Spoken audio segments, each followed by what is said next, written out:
ये लड़का दुनिया का सबसे श्रापित इंसान है, जिसके पूरे शरीर पर श्रापित निशान और जंग में लगे घाव भरे पड़े हैं और अपनी ही टीम उसे कूड़े से भी बदतर समझती है। पर क्यों? एक बेहद ताकतवर खानदान में पैदा होने के बावजूद उसे बचपन से ही फेलियर का टैग दे दिया गया था। उसकी जिंदगी का सिर्फ एक ही मकसद था, वर्ल्ड हीरो स्क्वाड के सारे कर्सेस और जख्म अपने अंदर समेट लेना। सिल्वर बालों वाली प्रिंसेस उसे आदेश देती है कि वो एक बार फिर ब्लॉन्ड हीरो के शरीर से कर्स निकाल दे। क्रैश बिना कुछ कहे उसकी बात मान लेता है। उसकी डार्क पावर सीधे हीरो की नसों में फैले जहर को खींचकर अपने पहले से टूटे हुए शरीर में भर लेती है।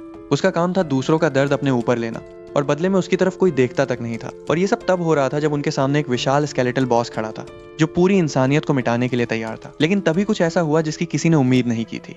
हीरो लड़ ही नहीं रहा था, बल्कि उसके चेहरे पर बोरियत दिखाई दे रही थी। फिर वो ऐलान करता है कि इस दुनिया का अंत तय है, और अगले ही पल ऐसा राज खोल देता है जो सब कुछ बदल देता है। उसकी असली पावर थी रिग्रेशन, यानी समय में पीछे जाने की शक्ति। वो अपने और अपने 3 साथियों के लिए अतीत का दरवाजा खोल रहा था और क्रैश को वहीं मरने के लिए छोड़ रहा था। क्रैश मदद की भीख मांगता है, लेकिन हीरो बस ठंडी मुस्कान देता है और कहता है कि क्रैश कभी उनका साथी था ही नहीं। वो तो बस एक इस्तेमाल करके फेंकने वाली चीज थी, जिसे इस्तेमाल करो। टूट जाए तो अगले टाइमलाइन में उसका नया वर्जन ले आओ। और गद्दार सिर्फ हीरो ही नहीं था, बल्कि उस ग्रुप का हर एक इंसान क्रैश का खून का जिम्मेदार था। अबल्ला, जो एक टावर विच थी, हर बार क्रैश से अपने कर्सेस अपने अंदर लेने की भीख मांगती थी, ताकि वो आराम से मैजिक इस्तेमाल कर सके। लेकिन जब क्रैश अंदर ही अंदर सड़ने लगा और दर्द कम करने के लिए किसी सहारे की तलाश में उसके पास गया, तो उसी ने उस पर हमला कर दिया। मैरी डायना, पूरे एम्पायर की सबसे ताकतवर नाइट, जिसने एकेडमी में क्रैश की जिंदगी जहन्नुम बना दी थी। वो उसे पीटती थी, उसका मजाक उड़ाती थी, उसके वैलहेम परिवार को नीचा दिखाती थी और उसे झूठा कहती थी, जबकि उसे अच्छी तरह पता था कि क्रैश पलटकर जवाब भी नहीं दे सकता। सिग्रेन, वही प्रिंसेस जो हर वक्त उस पर हुक्म चलाती थी, आखिरी पल में भी क्रैश का साथ देने के बजाय वो सीधे गद्दार हीरो का पक्ष लेने लगी। क्रैश ने तो इन लोगों के लिए अपनी एक आंख तक कुर्बान कर दी थी, लेकिन बदले में उसे मिला सिर्फ सन्नाटा और नफरत। ये सारी यादें एक साथ उसके दिमाग में बिजली की तरह गिरती हैं। उसकी हर कुर्बानी बेकार थी, उसका हर दर्द बेकार था, लेकिन इस बार वो खुद को कूड़े की तरह फेंकने नहीं देगा। अपना टूटा हुआ शरीर घसीटते हुए वो आगे बढ़ता है और पहली बार अपनी ब्लैक हुड पावर किसी कर्स पे नहीं, बल्कि अर्थर की रिग्रेशन पावर पे चला देता है। डार्क मैजिक बिजली की तरह आगे बढ़ती है और पीछे से हीरो को अपने काले हाथों में जकड़ लेती है। क्रैश को लगा था कि उसे कड़ी टक्कर मिलेगी, लेकिन ऐसा कुछ भी नहीं हुआ, क्योंकि अर्थर ने उस पावर को कभी खजाने की तरह संभाल कर रखा ही नहीं था। उसके लिए बार बार उसी अपोकलिप्स को जीना खुद एक कर्स बन चुका था, और तभी क्रैश सब समझ जाता है। अर्थर सिर्फ उसे छोड़कर नहीं गया था, बल्कि उसने अपनी सबसे बड़ी मुसीबत भी क्रैश के सिर पर डाल दी थी। मरते मरते भी उसने क्रैश से आखिरी काम करवा लिया, लेकिन अब बहुत देर हो चुकी थी। क्रैश पूरी ताकत लगाकर उस टाइम ट्रैवल मैजिक को चीर कर रख देता है, और ठीक उसी पल उस दानव की विशाल साइड पूरी रियलिटी को चकनाचूर कर देती है। फिर पूरा सन्नाटा, पक्षियों की चहचहाहट, गर्म हवा। क्रैश की आंखें अचानक खुल जाती हैं। न कोई बैटलफील्ड, न लाशों का ढेर, बस एक नरम सा बिस्तर। वो घबराकर सीधे आईने के सामने भागता है और वहां उसे दिखाई देता है उसका 10 साल का मासूम चेहरा। न शरीर पे कोई निशान, न कोई कर्स, और न आने वाली तबाही का जरा भी अंदाजा। रिग्रेशन सच में काम कर गया था। अब वो पावर उसकी थी, लेकिन इस बार दुनिया का वो डिस्पोजेबल आइटम सब कुछ याद रखेगा। वर्ल्ड एरोजन एक ऐसी रहस्यमयी घटना है जो पूरी धरती को धीरे धीरे खाकर उसे दूसरी डायमेंशन में घसीट ले जाती है। हर इरोजन के बाद इस दुनिया का माहौल पूरी तरह बदल जाता है, और हर नई तबाही के साथ हालात पहले से भी बदतर होते चले जाते हैं। इस तबाही के बीच इंसानों जैसे दिखने वाले डरावने जीव इस दुनिया में कदम रखते हैं। इन्हें इन्वेडर्स ऑफ वर्ल्ड्स कहा जाता है। इनके आते ही चारों तरफ ऐसा खौफ फैल जाता है कि लोग अपनी जान बचाने के लिए पागलों की तरह भागने लगते हैं, क्योंकि ये राक्षस देखते ही देखते पूरे गांव तबाह कर देते हैं। लेकिन हर कोई भागता नहीं। कुछ लोग ऐसे भी हैं जो इरोजन के खिलाफ डटकर खड़े रहते हैं। वो इन घुसपैठिए राक्षसों से सीधी लड़ाई लड़ते हैं। नाइट्स और मेजेस इस वक्त भी उन्हीं से भिड़े हुए हैं। इन सभी योद्धाओं को मिलाकर ब्लू जनरेशन कहा जाता है। क्रैश वालहेम भी कभी इसी ब्लू जनरेशन का हिस्सा था। उसके पास एक अनोखी पावर थी, जिससे वो दूसरों के कर्सेस अपने अंदर सील कर सकता था, लेकिन उसी ताकत की वजह से उसकी पूरी जिंदगी एक फटे ढोल की तरह हो गई थी, जिसे हर कोई बजा जाता था। आखिर में उसके अपने ही साथियों ने उसे धोखा दे दिया, लेकिन उसकी कहानी वहीं खत्म नहीं हुई। क्रैश वालहेम की बदकिस्मत जिंदगी उस दिन पूरी तरह बदल गई, जब वो 13 साल की उम्र में वापस अतीत में जागा। आंख खुलते ही वो सदमे में बैठ जाता है। उसे तुरंत समझ आ जाता है कि मैजिक सच में काम कर गया और उसे समय में पीछे भेज दिया। वो अपने बचपन के पुराने कमरे में था। कुछ ही पल पहले वो मरने वाला था, और अब उसके चेहरे पर नरम धूप पड़ रही थी। उसे समझ आ गया कि अर्थर पर ब्लैक हुड इस्तेमाल करने का उसका जुआ सफल हो गया। वो सिर्फ अतीत में वापस नहीं आया था, बल्कि अर्थर की एबिलिटी भी उसके साथ चली आई थी। अब उसके दिमाग में सिर्फ एक ही सवाल घूम रहा था कि आखिर उसने अपने ही पुराने साथी की एबिलिटी चुरा कैसे ली। ब्लैक हुड की एबिलिटी दिखने में जितनी आसान लगती है, असल में उतनी है नहीं। इसे तो यूजर बिना किसी रोक टोक के इस्तेमाल कर सकता है, लेकिन अगर किसी की कोई चीज चुरानी हो तो पहले एक रहस्यमयी लॉक खुलता है, और असली खेल वहीं से शुरू होता है। उस लॉक की डिफिकल्टी इस बात पर निर्भर करती है कि सामने वाला इंसान उस चीज से कितना जुड़ा है, यानी जितनी कीमती चीज उतना ही मुश्किल लॉक। यही वजह है कि यह ऐसी एबिलिटी है जो चाहे तो दुनिया की 99% दौलत अपने मालिक के नाम कर सकती है। सुनने में तो ये काफी ताकतवर पावर लगती है, लेकिन इसकी चोरी की शर्तें इतनी मुश्किल हैं कि इसे इस्तेमाल करना लगभग नामुमकिन हो जाता है, और शायद यही चीज इसे इतना अनमोल बनाती है। क्रैश ये बात अच्छी तरह जानता था कि सामने वाले के लिए जितनी ज्यादा कोई चीज मायने रखती है, उसे चुराने की शर्तें भी उतनी ही कठिन होती हैं। लेकिन तभी उसके दिमाग में एक सवाल बिजली की तरह कौंता है। जब उसने लॉर्ड आर्थर की एबिलिटी चुराने की कोशिश की थी तब कोई लॉक आया ही नहीं था और इसका मतलब सिर्फ एक ही हो सकता था। आर्थर खुद उस एबिलिटी से छुटकारा पाना चाहता था। जिस इंसान को पूरी दुनिया किंग ऑफ हीरोज कहती थी वो अपनी ही रिग्रेशन पावर को छोड़ देना चाहता था। तभी क्रैश को आर्थर की कुछ पुरानी बातें याद आने लगती हैं। उसे याद आता है कि पिछले कुछ समय से आर्थर के चेहरे पर हमेशा अजीब सी थकान छाई रहती थी। दुनिया के खत्म होने का डर और हर बार उसी अपोकलिप्स को दोबारा जीने का बोझ धीरे धीरे उसे पागल बना चुका था। आर्थर के लिए उसकी सबसे बड़ी पावर किसी वरदान से ज्यादा एक कर्ज बन चुकी थी। इसीलिए वो चाहता था कि बाकी लोग अपनी यादें संभालकर अतीत में लौट जाएं और वो खुद वहीं पीछे छूट जाए। लेकिन क्रैश के लिए इस एबिलिटी की चोरी का मतलब इससे भी कहीं ज्यादा बड़ा था, क्योंकि इसका सीधा मतलब था कि जिस आर्थर को वो जानता था वो अपनी एबिलिटी खोकर उसी बर्बाद हो चुकी दुनिया में पीछे रह गया और वहीं ब्लू डेथ नाइट का विशाल मीटियोर उस पर गिरा और सब कुछ खत्म हो गया। अब सच्चाई बिल्कुल साफ थी। आर्थर ने अपनी मर्जी से मौत चुनी, सिर्फ उस कर्ज से हमेशा के लिए आजाद होने के लिए। ये सोचकर क्रैश हल्का सा हंस देता है और मन ही मन दुआ करता है कि शायद लॉर्ड आर्थर अब चैन की नींद सो रहा होगा। भले ही आर्थर ने पूरी जिंदगी उससे सिर्फ नफरत ही की, फिर भी क्रैश उसके लिए यही दुआ कर रहा था। आखिर दूसरों के कर्सेस अपने ऊपर लेना ना हर किसी के बस की बात होती है और ना ही कोई ऐसा करना चाहता है। लेकिन किसी ने कभी उस इंसान की तरफ पलट कर नहीं देखा जो पूरी ग्रुप में सबसे ज्यादा दर्द सह रहा था। वो हमेशा सबकी परछाइयों में दबा रहा। उस वक्त थकान, अकेलापन और दुख धीरे धीरे उसे अंदर से तोड़ चुके थे। वो छोटी छोटी बातों पर रो पड़ता था, लेकिन अब सब कुछ बदल चुका था। अब उसे साफ दिख रहा था कि आर्थर को वही मिला जिसका वो हकदार था। ग्रीन पाइन मैंशन में खड़ा क्रैश एक बार फिर आईने में खुद को देखता है। उसका शरीर अभी भी बेहद छोटा था। आईने के सामने सिर्फ 10 साल का एक लड़का खड़ा था, लेकिन उसके छोटे से शरीर पर भी मसल साफ दिख रहे थे और इसकी वजह थी वैलहाइम परिवार में बचपन से सिखाई जाने वाली तलवारबाजी। आखिर वैलहाइम पूरे किंगडम ऑफ स्टार का सबसे ताकतवर खानदान था। ग्रीन पाइन मैंशन में उसका होना भी एक बात साबित कर रहा था। ट्रायल सेरेमनी पहले ही हो चुकी थी। वैलहाइम परिवार की ट्रायल सेरेमनी एक ऐसी रस्म थी जहां हर सदस्य की एबिलिटी उसके साथ कॉन्ट्रैक्ट करने वाले गॉड के जरिए तय होती थी। जिस इंसान में जितना ज्यादा टैलेंट होता उसे उतने ही ऊंचे दर्जे का गॉड मिलता। लेकिन क्रैश पूरे वैलहाइम खानदान में सबसे अलग था। उसमें मार्शल टैलेंट नाम की कोई चीज नहीं थी। एक भी गॉड ने उसके साथ कॉन्ट्रैक्ट करना मंजूर नहीं किया और उसी दिन उसे मुख्य हवेली से निकाल दिया गया। इसलिए उसे भेज दिया गया ग्रीन पाइन मैंशन, जहां राजघराने के सारे फेलियर्स को भेजा जाता था। लेकिन अब हालात बदल चुके थे। वालहाइम परिवार का सबसे बड़ा फेलियर अब अकेला ऐसा इंसान था जो दुनिया के अंत का राज जानता था। उसे उस आने वाले अपोकलिप्स के बारे में सब कुछ पता था, जिसे ब्लू जनरेशन जैसे महान योद्धा भी नहीं रोक पाए थे। लेकिन सवाल अब भी वही था, क्या वो इस बार दुनिया को बचा पाएगा? क्या वो इस पूरी तबाही को होने से रोक सकता है? क्रैश वालहाइम, जो फिर से एक बच्चा बन चुका था, पक्के इरादे के साथ हवा में मुक्का मारता है। वो खुद से कहता है, उदास होने का अब कोई मतलब नहीं। उसे नहीं पता कि वो इस दुनिया को बचा पाएगा या नहीं, लेकिन कोशिश जरूर करेगा, क्योंकि अगर दुनिया खत्म हुई तो उसके साथ वो भी मर जाएगा और इसलिए उसके पास लड़ने के अलावा कोई दूसरा रास्ता ही नहीं था। अब उसके दिमाग में सिर्फ एक ही बात चल रही थी, इस अपोकलिप्स को रोकने का पहला कदम क्या होगा। तभी कमरे का दरवाजा खुलता है। उसका बटलर एरियाड अंदर आता है अपने छोटे मालिक की सेवा करने के लिए। उसे जिंदा देखकर क्रैश की आंखें चमक उठती हैं, क्योंकि बूढ़ा एरियाड पूरी हवेली में वही अकेला इंसान था जिसने हमेशा क्रैश का ख्याल रखा था। वो आदर से झुककर पूछता है, यंग मास्टर, क्या आपको किसी चीज की जरूरत है? लेकिन क्रैश ये जानता था कि भविष्य में इसी वफादार बटलर की मौत होने वाली है। उसके अपने भाई द्वारा दिया गया जहर एरियाड पर इस्तेमाल किया जाएगा और वही घटना क्रैश की जिंदगी का पहला बड़ा धोखा बनेगी। उस वक्त उसकी उम्र सिर्फ 14 साल होगी। उधर एक 15 साल की लड़की अपनी तलवार का सिर्फ एक वार करती है और कई दुश्मन एक साथ जमीन पर गिर पड़ते हैं। उसके पूरे शरीर से निकलती हुई ताकतवर ऑरा देखकर आसपास खड़े सारे नाइट्स दंग रह जाते हैं। आखिर इतनी छोटी उम्र में कोई इतना ताकतवर कैसे हो सकता है? ये थी स्वॉर्ड सेंट चार्लेट वालहाइम, क्रैश की बड़ी बहन। उसके टैलेंट को लोग ऐसा चमत्कार कहते थे जो पूरे 1000 साल में सिर्फ एक बार जन्म लेता है। हर कोई जानता था कि वो एक ऐसी जीनियस है जिसकी बदौलत वालहाइम परिवार का नाम कभी मिटने वाला नहीं था। ये बात कहने वाला कोई और नहीं बल्कि बेलिकनिन था, क्रैश का सौतेला भाई, जिसका असली मकसद था पूरे वालहाइम ब्लड लाइन का ही सफाया करना। इसके लिए शार्लेट उसे सबसे बड़ा खतरा लगती थी। हालांकि वो इतना जरूर मानता था कि उसकी माँ कोई बुरी औरत नहीं थी। वो निशाना बनता है वालहाइम परिवार के सबसे बेकार समझा जाने वाले फेलियर क्रैश को। बेलिकनिन अपना असली प्लान बूढ़े बटलर एरियाड के सामने खोल देता है। वो कहता है कि क्रैश की वजह से एरियाड का पूरा करियर बर्बाद हो गया और फिर वो बूढ़े बटलर के सामने एक ऐसा सौदा रखता है जो आगे कुआं पीछे खाई जैसा था। बस क्रैश को जहर दे दो और बदले में न अपनी बेटी के इलाज की चिंता करनी पड़ेगी और न ही पैसों की। ये सुनते ही एरियाड के कदम वहीं रुक जाते हैं। आखिर उसने छोटे से क्रैश को बचपन से अपने बेटे की तरह पाला था। उसकी आंखों में झिझक साफ दिखाई दे रही थी, लेकिन बेलिकनिन यही नहीं रुकता। वो सीधा उसके दिल पर वार करता है। वो पूछता है, क्या तुम सच में किसी और के बेटे को बचाने के लिए अपनी सगी बेटी को मरने दोगे? ये सवाल सुनकर एरियाड पूरी तरह खामोश हो जाता है। उसके सामने एक ऐसा फैसला था जहां चाहे वो जो चुनो, हार उसी की होनी थी। बहुत देर तक सोचने के बाद आखिरकार वो टूट जाता है और फैसला कर लेता है कि वो अपनी बेटी की जगह क्रैश को नहीं बचा सकता। लेकिन पिछली टाइमलाइन में सब कुछ ऐसे नहीं हुआ था। छोटा क्रैश डर से कांप रहा था। उसकी आंखों से आंसू लगातार बह रहे थे क्योंकि उसके सामने एरियाड जमीन पर पड़ा था। पूरा शरीर खून से लथपथ, मुंह से लगातार खून निकल रहा था। मरते मरते एरियाड छोटे मालिक से माफी मांगता है। वो कबूल करता है कि उस दिन उसे क्रैश को मारने का आदेश मिला था और ये भी कि क्रैश उसके लिए हमेशा अपने बेटे जैसा ही था, इसीलिए आखिरी पल में उसने फैसला बदल दिया। वो क्रैश की जगह खुद मरने को तैयार हो गया। जिस जहर से क्रैश को मारना था वो उसने खुद खा लिया। क्रैश सारी जिंदगी अपने बटलर की मौत का बोझ उठाता रहा, लेकिन अब सब कुछ बदल चुका था। क्रैश सीधे एरियाड के सामने जाकर पूछता है, तो वो जहर कब देने वाले हो?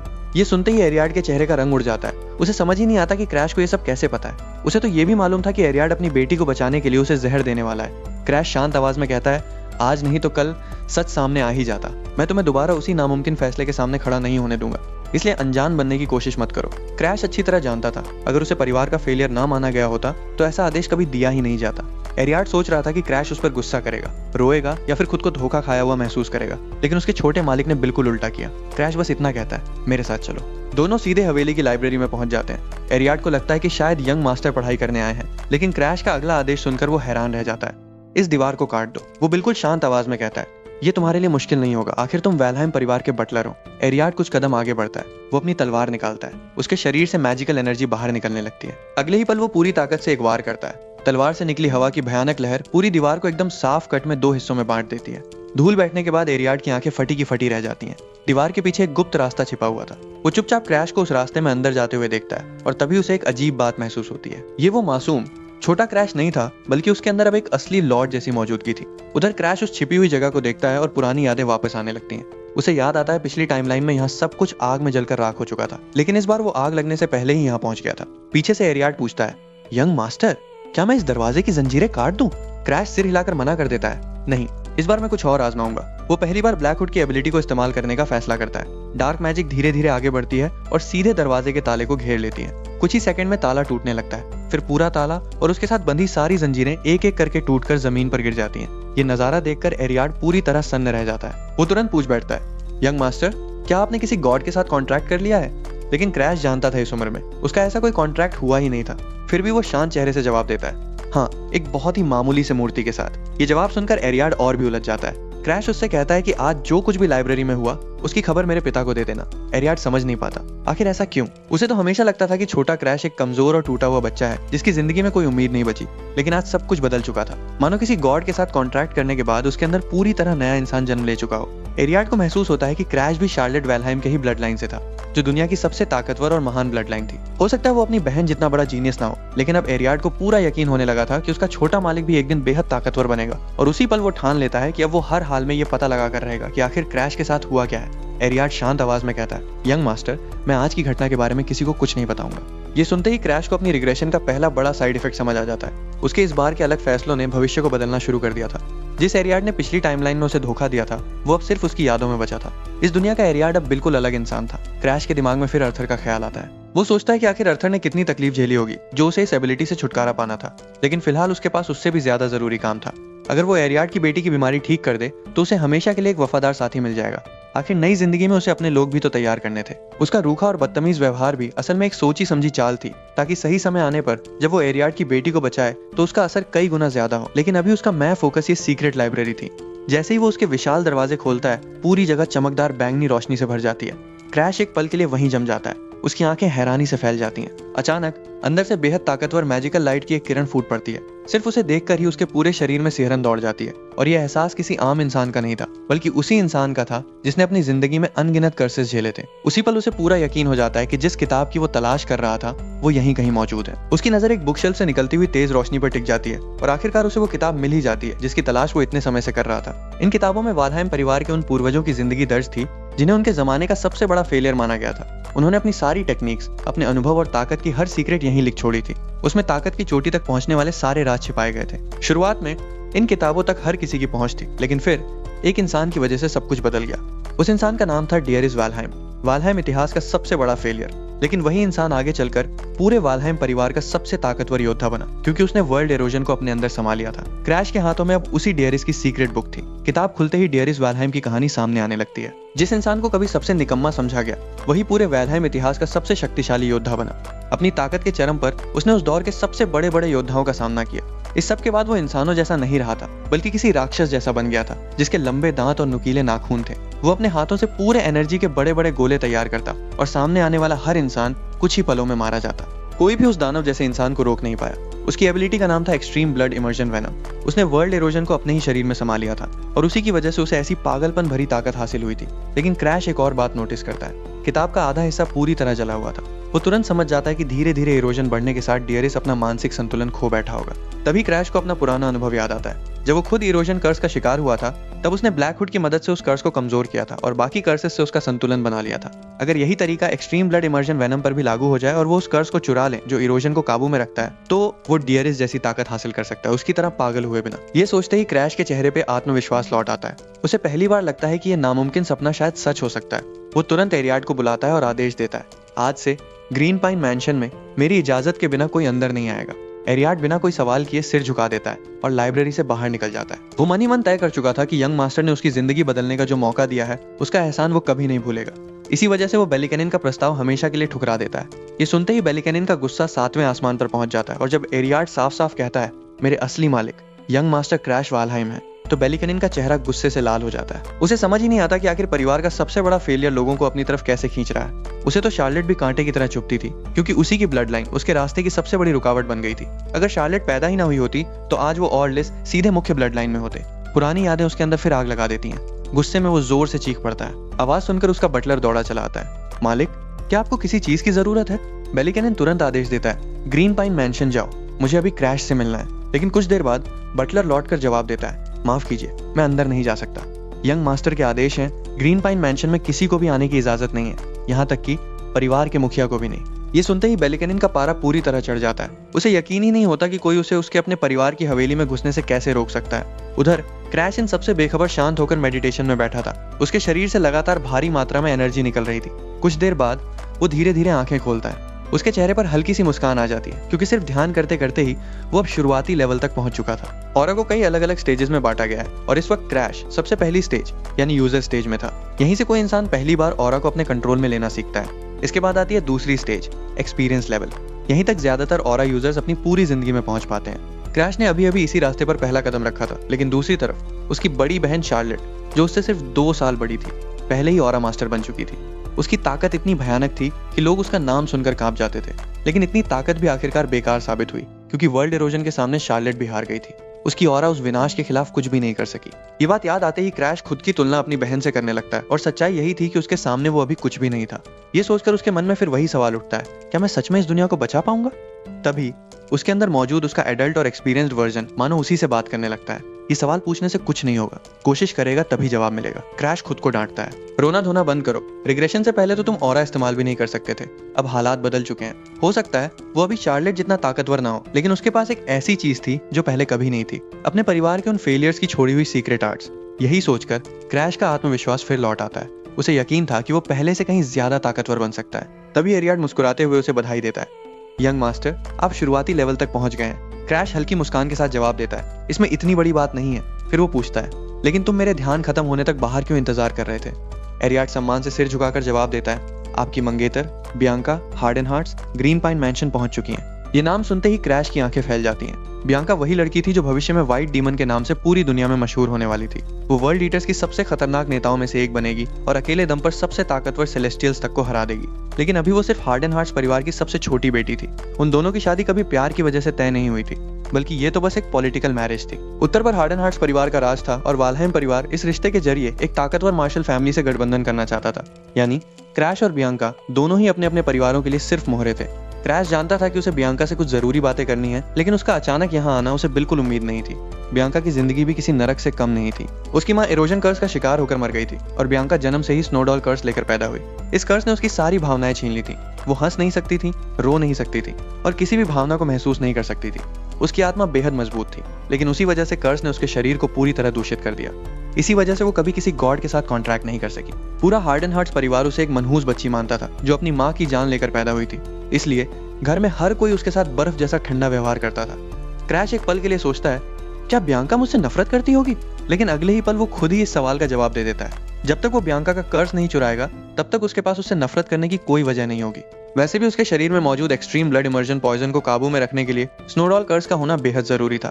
क्रैश जल्दी से अपने कपड़े बदलता है और एरियाड को आदेश देता है, उन्हें अंदर ले आओ, मुझे बात करनी है। लेकिन आज की यह मुलाकात उनकी पहली मुलाकात नहीं थी। करीब 5 महीने पहले क्रैश और बियांका के बीच जबरदस्त झगड़ा हुआ था। उस वक्त क्रैश को लगा था कि बियांका सिर्फ वालहेम परिवार की ताकत चाहती है। गुस्से में उसने उसे हवेली से बाहर निकाल दिया था और साफ साफ कह दिया था, मेरी पत्नी बनने का नाटक करना बंद करो। बियांका ने उस वक्त भी कोई रिएक्शन नहीं दी थी, उसके चेहरे पर कोई भाव नहीं आया, लेकिन वो शब्द सीधे उसकी आत्मा तक पहुंच गए थे। इसी वजह से आज ग्रीन पाइन मैंशन आते वक्त बियांका बिल्कुल भी यहाँ नहीं आना चाहती थी, लेकिन उसके अपने माता पिता ने उसे साफ कह दिया था कि अगर उसने छोटे वैलहाइम का दिल नहीं जीता तो पूरे हार्डन हार्ट्स परिवार का भविष्य खतरे में पड़ जाएगा। यानी एक बार फिर उसे अपनी मर्जी के खिलाफ चलना पड़ा। उसके कंधों पर पूरे परिवार का बोझ डाल दिया गया था। मन ही मन वो सोचती है, अगर मुझे मजबूर ना किया जाता तो मैं कभी भी ऐसे लूजर से शादी नहीं करती। बाहर से उसके चेहरे पर कोई भाव नहीं था, लेकिन अंदर ही अंदर वो बेचैनी महसूस कर रही थी। हवेली पहुंचते ही उसकी घबराहट और बढ़ गई। उसे पूरा यकीन था अगर उसके हाथ में फैसला होता तो वो क्रैश जैसे इंसान को कभी स्वीकार नहीं करती। उसी समय क्रैश वहां पहुंच जाता है। बियांका को पूरा यकीन था कि आज फिर दोनों के बीच वही कड़वी बहस होगी, लेकिन यहाँ सब कुछ उसकी उम्मीद के बिल्कुल उल्टा होता है। क्रैश मुस्कुराकर कहता है, मेरी मंगेतर को गर्म चाय किसने परोसी? बियांका बिना कोई प्रतिक्रिया दिए उसे देखती रहती है। क्रैश माहौल हल्का करने के लिए मौसम की बात करता है, फिर मुस्कुराकर कहता है, चलो गार्डन में चलते हैं, फूल भी देख लेंगे। इसके बाद वो एक नौकर से कहता है, हम दोनों के लिए मैकेडेमिया कुकीज ले आना। चलते चलते वो बियांका से कहता है, इतनी लंबी यात्रा आसान नहीं रही होगी, और वैसे भी जल्द हमारी शादी होने वाली है, इसलिए आमने सामने मिलना जरूरी था। कुछ देर बाद क्रैश मुस्कुराकर एक और बात कहता है, तुम मुझसे ऐसे बात करती हो जैसे मैं तुम्हारा होने वाला पति नहीं, बल्कि कोई ऊंचे दर्जे का ऑफिसर हूँ। ये सुनकर पहली बार बियांका के मन में एक अजीब सा एहसास पैदा होता है। उसके सामने खड़ा क्रैश पहले वाला क्रैश नहीं था। पहले उसकी नजरें बेहद तेज और चुभने वाली होती थी, लेकिन आज मानो उसके सामने पूरी तरह कोई दूसरा इंसान खड़ा हो। चारों तरफ फैली हरियाली को देखते हुए क्रैश मुस्कुराकर कहता है, ये जगह सच में बहुत शांत है। उसकी आवाज में पहले जैसी कड़वाहट बिल्कुल नहीं थी। यही बात बियांका को सबसे ज्यादा अजीब लगती है। कुछ पल उसे चुपचाप देखने के बाद वो अचानक पूछ बैठती है, क्या तुम सच में क्रैश वालहाइम हो? ये सवाल सुनते ही दोनों की नजरें एक दूसरे से टकरा जाती हैं। क्रैश के दिल की धड़कन एक पल के लिए रुक सी जाती है। वो सिर खुजलाते हुए हल्की हंसी के साथ पूछता है, क्या मैं सच में इतना बदल गया हूँ? लेकिन उसी पल अनजाने में उसके शरीर से मर्डरस इंटेंट बाहर निकल जाती है। बियांका तुरंत उसे महसूस कर लेती है। वो हल्का सा पीछे हटती है और धीरे से कहती है, माफ कीजिए, मुझे ऐसा सवाल नहीं पूछना चाहिए था। क्रैश तभी समझ जाता है कि उसने उसे डरा दिया है। उसकी पुरानी यादें अब भी पूरी तरह साफ नहीं थी। उसे याद ही नहीं था कि पहले वो बियांका के साथ कैसा बिहेव करता था। वो उसकी तरफ गौर से देखता है, वही इमोशनलेस चेहरा, वही खाली आंखें, यही तो बियांका की पहचान थी। उसे तुरंत याद आता है कि जब वो नॉर्दर्न फ्रोजन सी मैंशन में मरी थी, तब भी बियांका के चेहरे पर बिल्कुल यही भाव थे। माहौल बदलने के लिए क्रैश जल्दी से बात घुमा देता है। वो बताता है कि उसने एक गॉड के साथ कॉन्ट्रैक्ट कर लिया है।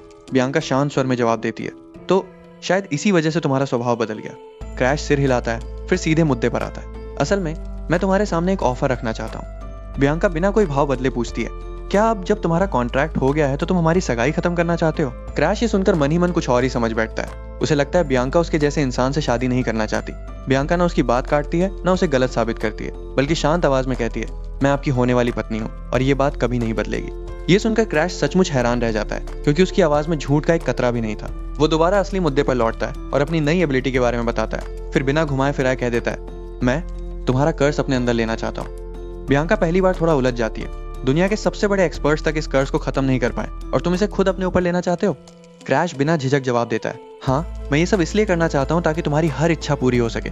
बियांका कुछ पल उसे चुपचाप देखती रहती है। उसे अच्छी तरह पता था कि क्रैश को पूरे परिवार में फेलियर माना जाता है। मुख्य परिवार और उसके बीच हमेशा एक दीवार खड़ी रहती थी।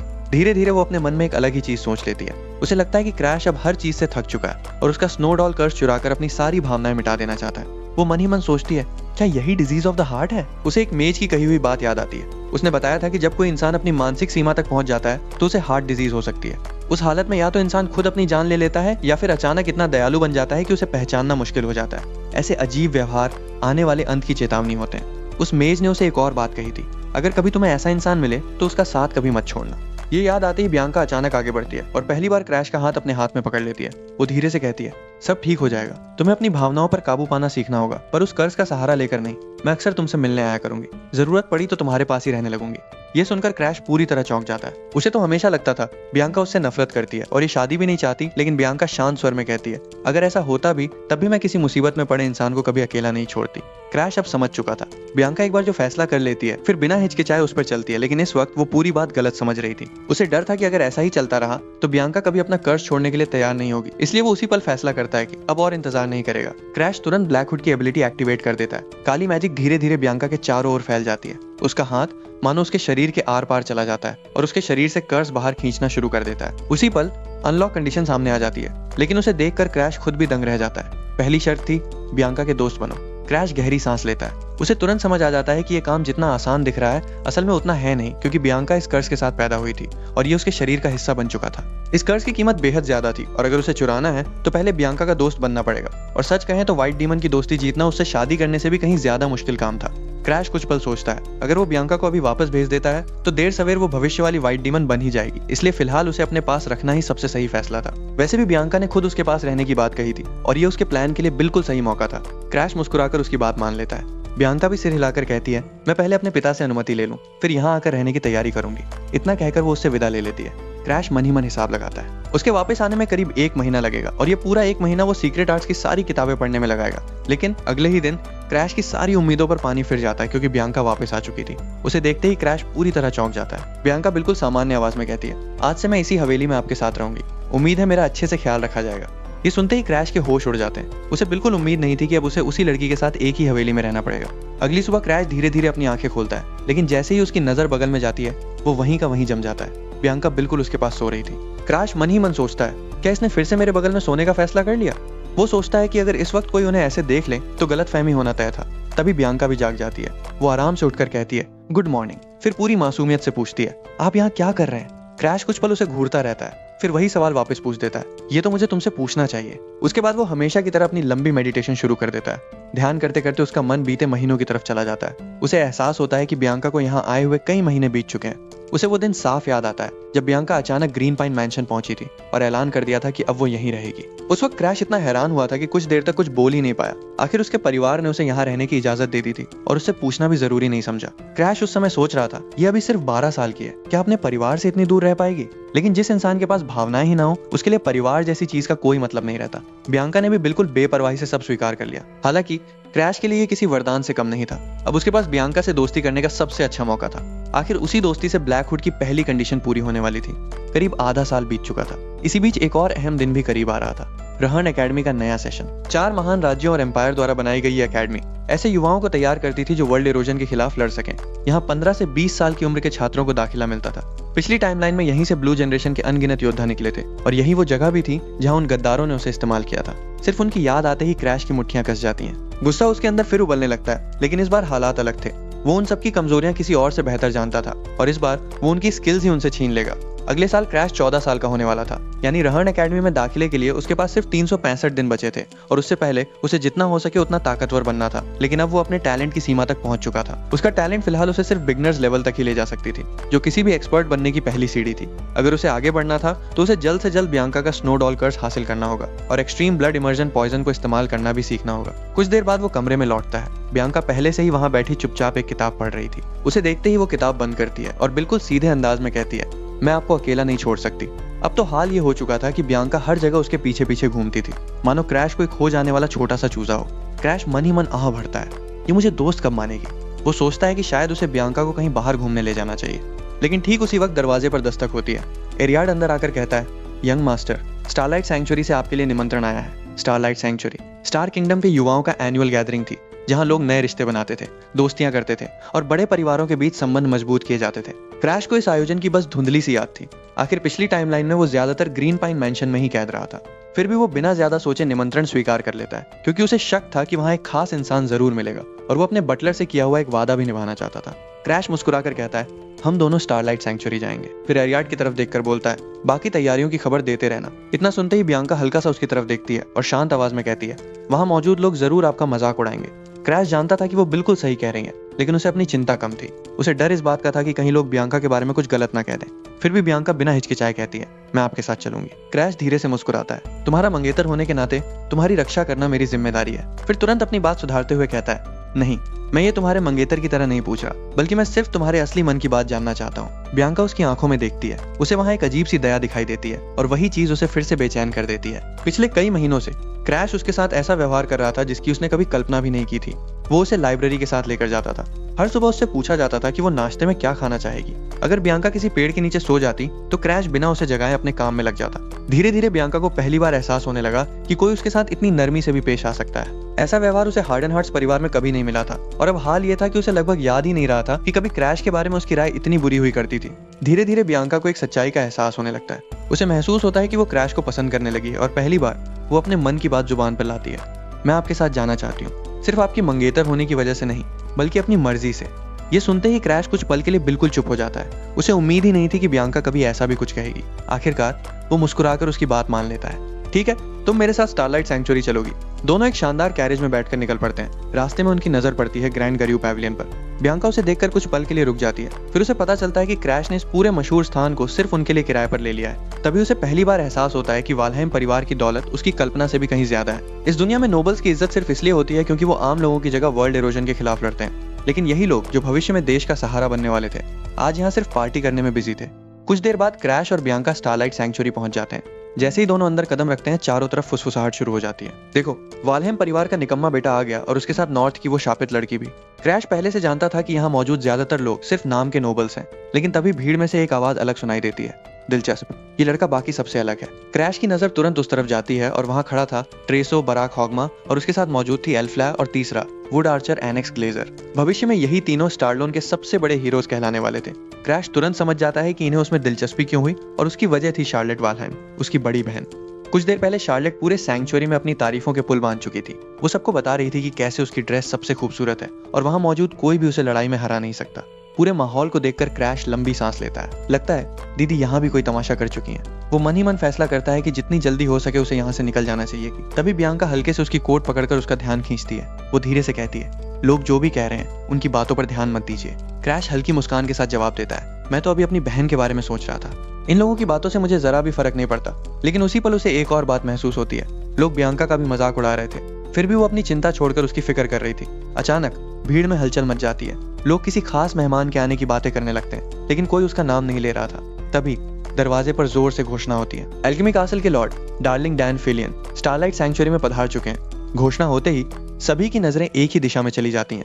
आखिर डार्लिंग डैन फिलियन पूरे स्टार किंगडम के सबसे अजीब नोबल्स में से एक था। भविष्य में यही इंसान किंग ऑफ एल्केमी कहलाने वाला था। दूसरी टाइमलाइन में डार्लिंग की नजर जैसे ही क्रैश पर पड़ती है, वो सीधे उसके पास चला आता है। क्रैश के पूरे शरीर पर बने कर्स मार्क्स को देखकर उसकी आंखें चमक उठती हैं। वो बिना झिझक पूछ बैठता है, तुम्हारे शरीर पर इतने सारे कर्स मार्क्स क्यों हैं? फिर खुद ही बोलने लगता है, वैसे इस तरह की कर्स इरोजन का इलाज शायद मैं कर सकता हूँ। अगर तुम चाहो तो मेरे टेस्ट सब्जेक्ट बन सकते हो। क्रैश अभी कुछ जवाब भी नहीं दे पाता कि डार्लिंग खुद ही मान लेता है कि उसने हाँ कह दी है। वो मुस्कुराकर कहता है, बहुत बढ़िया, तो इलाज अभी शुरू करते हैं। और अगले ही पल वो ऐसा काम करता है जिससे क्रैश की आंखें फटी की फटी रह जाती हैं। डार्लिंग सीधे क्रैश के करीब आता है और क्रैश को किस करने की कोशिश करता है। क्रैश घबराकर उसे तुरंत रोक देता है। प्रेजेंट टाइम में उसके दिमाग में सिर्फ एक ही बात चल रही थी, क्या यही भविष्य का किंग ऑफ एल्केमी है? क्रैश तुरंत मदद के लिए बियांका की तरफ देखता है, लेकिन बियांका आराम से बैठकर अपना खाना खा रही थी।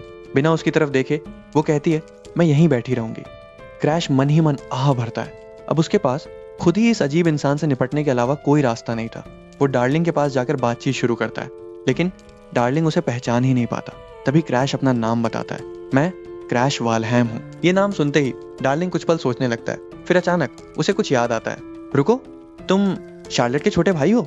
वो दोनों के चेहरे ध्यान से देखता है और तुरंत उनकी समानता पहचान लेता है। डार्लिंग की दिलचस्पी और बढ़ जाती है। वो हंसते हुए कहता है, तो फिर शार्लेट के भाई को मुझसे क्या काम? फिर अपने कपड़ों की तरफ देखकर मुस्कुरा के कहता है, या फिर उसे मेरे शानदार कपड़े पसंद आ गए? क्रैश उसकी बात पूरी तरह नजरअंदाज कर देता है। वो बिना समय गंवाए सीधे असली मुद्दे पर आता है, मुझे आपकी वर्ल्ड इरोजन पर चल रही रिसर्च के बारे में पता है। ये सुनते ही डार्लिंग की आंखों में अलग ही चमक आ जाती है। दोनों भीड़ से अलग होकर एक निजी कमरे की तरफ चले जाते हैं और उनके अंदर जाते ही दरवाजा धीरे से बंद हो जाता है। पर्सनल रूम में पहुंचते ही भविष्य का किंग ऑफ एल्केमी अचानक क्रैश से पूछता है, तुम्हारी उम्र कितनी है? क्रैश शांत स्वर में जवाब देता है, 13 साल। डार्लिंग पास रखी 2 तलवारें उठाता है, फिर मुस्कुराकर कहता है, चेहरे से तो बिल्कुल बच्चे लगते हो, लेकिन तुम्हारी ऑरा तुम्हारी उम्र से बिल्कुल मेल नहीं खाती। वो बिना समय गंवाए सीधे मुद्दे पर आना चाहता था। डार्लिंग भी उसी अंदाज में कहता है, जो कहना है सीधे कहो। लेकिन अगले ही पल क्रैश चौंक जाता है, क्योंकि डार्लिंग बिना कोई चेतावनी दिए सीधा उस पर हमला कर देता है। क्रैश आखिरी पल में किसी तरह उस वार को रोक लेता है, फिर तुरंत पीछे हटकर चिल्लाता है, ये क्या कर रहे हैं आप? अचानक हमला क्यों किया? डार्लिंग बिल्कुल आराम से जवाब देता है, तुम शार्लेट के भाई हो, पहले तुम्हारी ताकत देखना चाहता हूँ। ये सुनते ही क्रैश अंदर ही अंदर चिढ़ जाता है। उसे तो यहाँ लड़ाई नहीं, सीधी बातचीत करनी थी। डार्लिंग तलवार घुमाते हुए फिर कहता है, चलो अब बताओ क्या बात करनी थी? क्रैश तलवार संभालते हुए कहता है, मैं हर दिन ट्रेनिंग करता हूँ, इसलिए कृपया अपनी असली टेक्निक्स किसी छात्र पर मत इस्तेमाल कीजिए। फिर वो सीधे असली मुद्दे पर आता है, मैं कर्स एनहेंसमेंट के बारे में आपकी मदद कर सकता हूँ। डार्लिंग हल्का सा मुस्कुराता है, अच्छा, तो तुम्हें एल्केमी के बारे में कितना पता है जो तुम मुझे पार्टनरशिप का ऑफर दे रहे हो? क्रैश बिना कुछ बोले बस उसकी आंखों में देखता रहता है और अगले ही पल वो बिजली की रफ्तार से हवा में उछलता है। अपने शरीर को घुमाते हुए एक ही पल में डार्लिंग के पीछे पहुंच जाता है और अपनी तलवार सीधा उसकी की गर्दन पर लगा देता है। लड़ाई वहीं खत्म हो जाती है। क्रैश धीरे से कहता है, मुझे वर्ल्ड इरोजन कर्स पर आपकी रिसर्च के बारे में पता है। अब तक आप लोग दूसरे कर्सेस की मदद से इसे खत्म नहीं कर पाए हैं, लेकिन अगर आपको फर्स्ट क्लास एल्केमिस्ट बनना है तो यही रिसर्च आपकी सबसे बड़ी परीक्षा होगी। डार्लिंग पहली बार पूरी गंभीरता से उसकी बातें सुनने लगता है। क्रैश आगे कहता है, मैं आपको दुनिया का सबसे महान एल्केमिस्ट बनने में मदद करूंगा। मेरी एबिलिटी दूसरों के कर्सेस चुरा सकती है। ये सुनते ही डार्लिंग फिर से चौंक जाता है। अब उसे साफ समझ आ गया था कि क्रैश ना तो कमजोर है और ना ही बेकार। अगर उसकी बात सच निकली तो कर्स न्यूट्रलाइजेशन की पूरी रिसर्च एक नई दिशा ले सकती थी। डार्लिंग कुछ पल सोचता है, फिर अचानक पूरी गंभीरता से पूछ बैठता है, क्या तुम मेरे बॉयफ्रेंड बनोगे? क्रैश का चेहरा वहीं जम जाता है। उसे तो सिर्फ कर्सेस कम करने की दवा चाहिए थी। वो तुरंत बात बदल देता है, मुझे ऐसी दवाई चाहिए जो कर्सेस का असर कम कर सके। आखिर हर तरह की दवाई बनाना उसकी सबसे बड़ी खासियत थी। वो बिना झिझक जवाब देता है, ठीक है, मैं तुम्हारे लिए वो दवा तैयार करूंगा। क्रैश जानता था पिछली टाइमलाइन में ब्लू जनरेशन के पास दुनिया की सबसे जबरदस्त एबिलिटीज थी, फिर भी वो दुनिया को बचा नहीं पाए। इसीलिए उस जैसे इंसान को हर मुमकिन तरीका अपनाना पड़ेगा, फिर चाहे वो दवाइयां ही क्यों ना हो। डार्लिंग को पहले बताया गया था कि शार्लेट से तुलना होने की वजह से क्रैश ने मेहनत करना छोड़ दिया है, लेकिन अब उसे एहसास हो चुका था कि वो कहानी पूरी तरह झूठ थी। शार्लेट एक जन्मजात जीनियस थी और क्रैश पूरी तरह अलग किस्म का इंसान। उसकी सोच, उसका तरीका, सब कुछ टेढ़ा था लेकिन बेहद दिलचस्प। दोनों भाई बहनों की ये बिल्कुल अलग अलग शख्सियत डार्लिंग को और भी ज्यादा एक्साइटेड कर देती है। वो मुस्कुराकर पूछता है, तो क्या तुम रहन एकेडमी में एडमिशन लोगे? क्रैश बिना एक पल गंवाए जवाब देता है, बिल्कुल। उसकी आंखों में दिख रहा आत्मविश्वास देखकर डार्लिंग पूरी तरह भावनाओं में बह जाता है। वो तुरंत कहता है, मैं तुम्हारे लिए कर्स रेमेडी तैयार करूंगा और तुम्हारे साथ काम करने का मुझे बेसब्री से इंतजार रहेगा। लेकिन क्रैश के पास अभी एक आखिरी रिक्वेस्ट भी थी। वो धीरे से कहता है, मुझे डिस्कलोरेशन डिजीज का इलाज चाहिए। ये एक ऐसी लाइलाज बीमारी थी जो धीरे धीरे इंसान की त्वचा का रंग काला कर देती थी और आखिर में उसकी मौत हो जाती थी। क्रैश सीधे डार्लिंग की तरफ देखकर कहता है, इस कर्ज की दवा बनाइए, लेकिन डार्लिंग तुरंत मना कर देता है। ये बीमारी लाइलाज है और इसका इलाज मेरे बस की बात भी नहीं। लेकिन क्रैश भविष्य से आया था। उसे अच्छी तरह पता था कि एक दिन डार्लिंग ये इलाज खोज निकालेगा। डार्लिंग अपनी मुट्ठियां भींच लेता है। क्रैश फिर दोहराता है, आप कर सकते हैं, मुझे पूरा यकीन है। डार्लिंग हल्की मुस्कान के साथ कहता है, तुम्हारा ये भरोसा मेरे अभिमान को थोड़ा चोट जरूर पहुंचा रहा है, लेकिन मुझे ये चुनौती पसंद आई। इतना कहकर दोनों एक दूसरे से हाथ मिलाते हैं और वहीं उनकी साझेदारी तय हो जाती है। क्रैश कहता है, दवा तैयार होने के बाद उसे ग्रीन पाइन मैंशन भेज दीजिए। डार्लिंग तुरंत जवाब देता है, नहीं, मैं खुद लेकर आऊंगा। फिर वो अचानक गहरी सोच में पड़ जाता है। उसे लगता है कि क्रैश अपनी बहन शार्लेट से कितना प्यार करता होगा, जो उसके लिए इतनी मेहनत कर रहा है। लेकिन अगले ही पल वो फिर अपनी असली हरकत पे लौट आता है। पूरी गंभीरता से कहता है, वैसे मेरे बगल वाली जगह अभी खाली है, मैं चाहता हूँ कि तुम मेरे बॉयफ्रेंड बन जाओ। फिर बिना शर्माए जोड़ देता है, माना तुम अभी बच्चे हो, लेकिन मुझे बच्चे भी पसंद है। ये सुनते ही क्रैश का चेहरा डर से सफेद पड़ जाता है। उसके दिमाग में सिर्फ एक ही बात गूंज रही थी, क्या ये आदमी सच बोल रहा है? और जैसे ही डार्लिंग मुस्कुराकर कहता है, तुम मेरे फ्यूचर लवर बनोगे, क्रैश बिना एक सेकंड गंवाए पूरी ताकत से वहां से भाग खड़ा होता है। दोस्तों, अगर आपको एक्सप्लेनेशन पसंद आया तो वीडियो को लाइक और चैनल को सब्सक्राइब कर लेना। मिलते हैं अगली वीडियो में।